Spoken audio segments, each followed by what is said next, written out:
quelqu'un qui est allé aux toilettes et après cela il s'est lavé les mains, mais il n'a pas récité la bracha de Asher Yatzar immédiatement.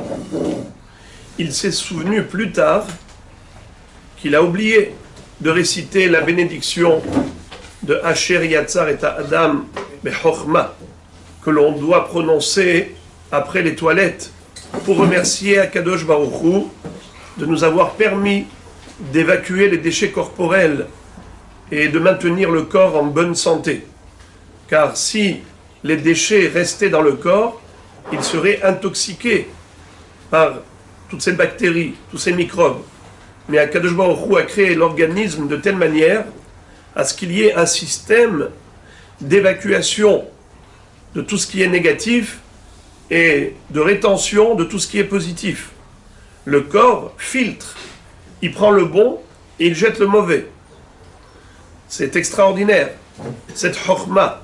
Imaginons que Haz Shalom c'était le contraire, que le corps conservait le mauvais et il rejetait tout ce qui est positif. Ça aurait été terrible.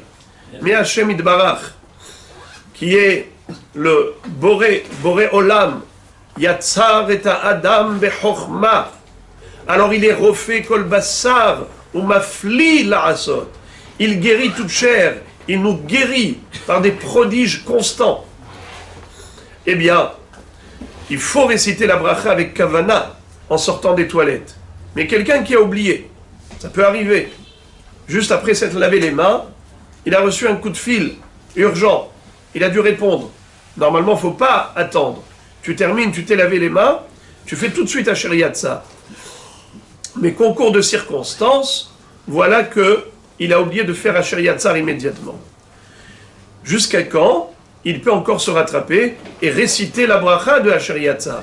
Quel est le laps de temps qui lui est imparti?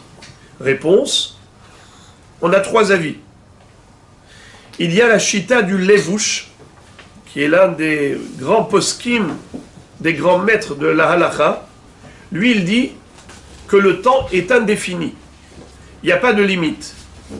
Même après quelques jours, si l'homme s'en est souvenu, qu'il n'a pas fait Asher Yatzar, qu'il le fasse maintenant, qu'il remercie Hachem pour ce bienfait. Il n'y a pas de limite. Ce n'est pas comme pour manger. Lorsque nous avons terminé de manger, on se doit de réciter Birkat Hamazon ou la bracha Harona par rapport aux aliments qu'on a consommés. Quelqu'un qui a oublié de faire la bracha immédiatement, jusqu'à quand il peut réciter la bracha Harona? Alors il y a un minimum de 72 minutes, mais ce n'est pas le maximum. Le maximum, c'est tant qu'il est encore rassasié. Et comment est-ce que la personne peut savoir si elle est encore rassasiée de cette consommation? Eh bien, si elle n'a pas envie d'en manger encore. Si la personne se sent assouvie, elle se sent satisfaite, encore rassasiée de ce qu'elle a mangé, ça veut dire que l'aliment, il est encore dans son estomac, il n'a pas totalement digéré. De ce fait, il n'a pas faim, il est encore rassasié. Donc, tant qu'il n'a pas terminé le ikul, ce qu'on appelle it'akel hamazon bemerav, l'aliment n'a pas été digéré dans son estomac, dans ses intestins, eh bien, il est encore temps de réciter Birkat Hamazon, même après 72 minutes. Entre parenthèses, alors c'est quoi l'histoire des 72 minutes? 72 minutes, c'est par rapport à quelqu'un qui, depuis le début, n'a pas mangé beaucoup. Il a mangé par exemple kazaït de pain. Pour kazaït de pain, il faut réciter Birkat Hamazon. Est-ce qu'il est rassasié? Non. Alors comment ça se fait qu'il doit réciter Birkat Hamazon? Pourtant il est écrit dans la Torah, Ve'achalta, ve'sava'ata, ou berachta. Tu mangeras, tu te rassasieras, tu devras réciter la bracha pour bénir Hachem pour cet aliment, pour ce profit qu'il t'a procuré. Alors, si tu n'es pas rassasié, comment ça se fait que tu dois faire tout de même Birkat Hamazon? C'est Chachamim, pas la Torah. C'est Chachamim qui ont institué que même pour une petite consommation, telle qu'un morceau de pain du volume d'une olive, d'un volume d'une olive, eh bien, il faut réciter Birkat Hamazon. Mais cet homme, il n'est pas rassasié. Donc il a encore faim. Alors tu ne peux pas lui dire comment tu peux mesurer la digestion par la sensation de faim. Mais non, cet homme, il était déjà affamé depuis le début. D'entrée de jeu. D'emblée, il était affamé. Alors tu ne peux pas lui dire que tu peux savoir s'il est encore temps de faire Birkat Hamazon par rapport à ta sensation de faim. Mais ça, il avait depuis le début, puisqu'il n'avait pas mangé à satiété. Et l'appétit vient en mangeant. Alors là, on dit 72 minutes. 72 minutes, ça correspond à Parsa. Parsa, c'est une distance d'un parcours de 4 km. C'est Arba'a Milin. 1 mille, c'est 2000 coudées. Une coudée, c'est à peu près 50 cm. Donc 2000 coudées, c'est 1000 mètres. 1000 mètres, c'est 1 km. Donc une parsa, c'est Arba'a Milin. C'est 4 km à peu près. 4 km 200. Mais, combien de temps ça met pour parcourir 1 mille? 1 mille, 1 mile, c'est 18 minutes. Donc une parsa, c'est 4 milines, 4 fois 18 minutes. C'est combien? 72 minutes. 1h12. C'est comme ça qu'on connaît l'histoire des 1h12.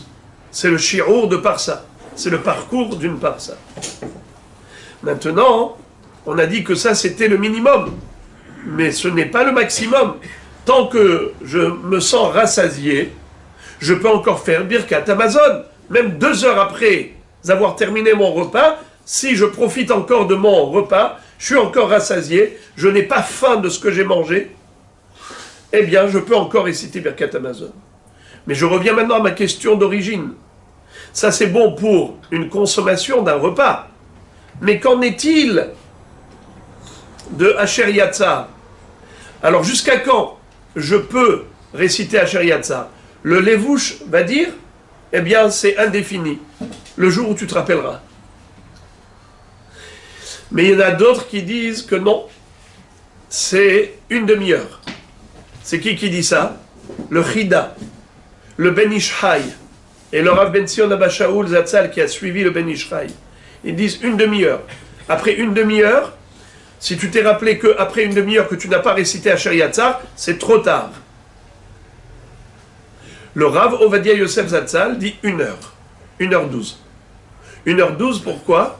Parce qu'il a trouvé le Ritba. Le Ritba qui est l'un des Rishonim. Le Ritba, c'est Rabbi Yom Tov Ben Ashbeli. Lui dit que c'est Shi'ur Parsa. Comme on a dit pour quelqu'un qui a mangé et qui est encore assasié, pardon, qui est encore affamé, et donc on a dit qu'il a 1h12 pour pouvoir réciter Birkat Hamazon. Il peut encore se rattraper. Et bien la même chose pour Asher Yatzar. Il a Shi'ur Parsa, 1h12. Alors, généralement, nous avons une règle. Quand il y a une discussion par rapport au brachot, on dit Safek berachot lehakel, n'est-ce pas? Donc normalement, on aurait dû retenir la halacha selon le Ben Ishraï, qui dit une demi-heure. Il restera au minimum. Mais en l'occurrence, on peut s'appuyer sur le Rav Ovadia Yosef Zatzal. Pourquoi? Pas seulement parce qu'il était possédé d'or, mais parce que lui s'est appuyé sur l'un des Rishonim, qui est le Ritba, qui a précédé tous les Haronim. Et en plus, c'est que c'est une chita intermédiaire. C'est une opinion intermédiaire entre les deux qui sont diamétralement opposés. On a à l'extrême le Levouche qui dit que c'est no limite. Tu peux réciter Asher Yatzar quand tu t'en rappelleras, même quelques jours après. Tu as le Ben Ishraï et le Chida et le Rav Ben Sion Abba Shaul qui sont à l'extrême Humra et disent une demi-heure, pas plus. Ils sont très stricts. Et on a entre les deux une chita qui est intermédiaire, qui dit 1h12.